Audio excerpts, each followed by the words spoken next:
একদিন এক মহিলা দেখলেন তিনজন পুরুষ তার বাড়ির সামনে দাঁড়িয়ে আছে। তিনি তাদের কাছে গিয়ে বললেন, তোমরা কি ক্ষুধার্ত? বাড়িতে আসবে? উল্টে তারা জানতে চাইল, তোমার স্বামী কি বাড়িতে আছেন?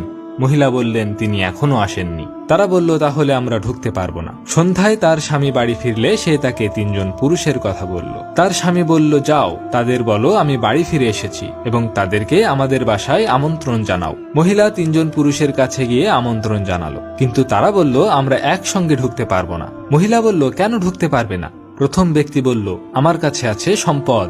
দ্বিতীয় ব্যক্তি বলল, আমার কাছে আছে সৌভাগ্য। এবং তৃতীয় ব্যক্তি বলল, আমার কাছে আছে ভালোবাসা। এখন ফিরে গিয়ে তোমার স্বামীকে বলো তিনি কোনটি বেছে নেবেন। মহিলা ফিরে গিয়ে তার স্বামীকে জানালো। তার স্বামী বলল, আমরা সম্পদকে ডাকবো। মহিলা বললেন, না, আমরা সৌভাগ্যকে ডাকবো। তাদের ছোট ছেলে বাবা মায়ের কথা শুনছিল। সে বলল, বাবা, আমরা ভালোবাসাকে ডাকবো, তাহলে আমাদের বাড়ি ভালোবাসায় পূর্ণ হয়ে যাবে। তারা একমত হয়ে ভালোবাসা নামক ব্যক্তিটিকে ডাকার সিদ্ধান্ত নিল। তারা যখন ভালোবাসা নামক ব্যক্তিটিকে ডাকলো, তখন তার সাথে সাথে অন্য দুজন পুরুষও বাড়ির দিকে এগিয়ে আসলো। অবাক হয়ে মহিলা বলল, আমি শুধু ভালোবাসাকে আমন্ত্রণ জানিয়েছিলাম, তার সাথে সাথে তোমরা দুজন কেন আসছো? তারা উত্তর দিল, যেখানে ভালোবাসা থাকে সেখানে সম্পদ ও সৌভাগ্যও থাকে। গল্পটি ভালো লাগলে অবশ্যই সাবস্ক্রাইব করুন এবং আমাদের অনন্ত পথ চলার সঙ্গী হয়ে যান। একদিন এক যুবক বড় এক ধনী ব্যক্তিকে জিজ্ঞেস করলেন, আপনার সাফল্যের গোপন রহস্য কি? ছেলেটির কথা শোনার পর সেই ব্যক্তি তাকে বললেন, আগামীকাল সকালে তুমি নদীর পাড়ে আমার সাথে দেখা করো, সেখানে তুমি উত্তর পেয়ে যাবে। সকালে সেই ব্যক্তি ও ছেলেটি নদীর পাড়ে দেখা করল। তিনি যুবককে নিয়ে নদীতে নামতে থাকলেন। এমন গভীরে নামলেন যেখানে তাদের নাক ও মুখ পর্যন্ত পানি ছিল।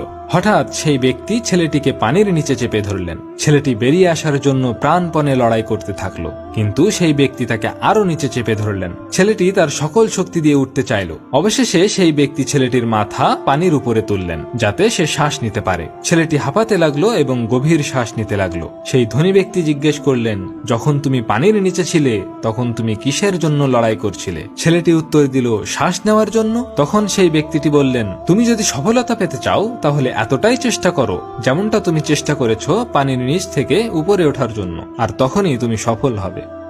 গল্পটি ভালো লাগলে অবশ্যই সাবস্ক্রাইব করুন এবং আমাদের একদিন এক রাজা ঘোষণা করলেন, আমার রাজ্যের সবচেয়ে বুদ্ধিমান ব্যক্তিকে। এ খবর শুনে অনেক পণ্ডিত, জাদুকর ও দার্শনিক এলেন নিজেদের প্রমাণ করতে। কেউ কঠিন ধাঁধার উত্তর দিল, কেউ অলৌকিক কৌশল দেখালো। তবে রাজার আসল পরীক্ষা ছিল ভিন্ন। তিনি সবাইকে একটি সাধারণ কাগজ দিলেন এবং বললেন, এটি পড়ে বলো এতে কি লেখা আছে। সবাই কাগজটি দেখল, কিন্তু এতে কিছুই লেখা ছিল না। তারা বিভ্রান্ত হয়ে পড়ল।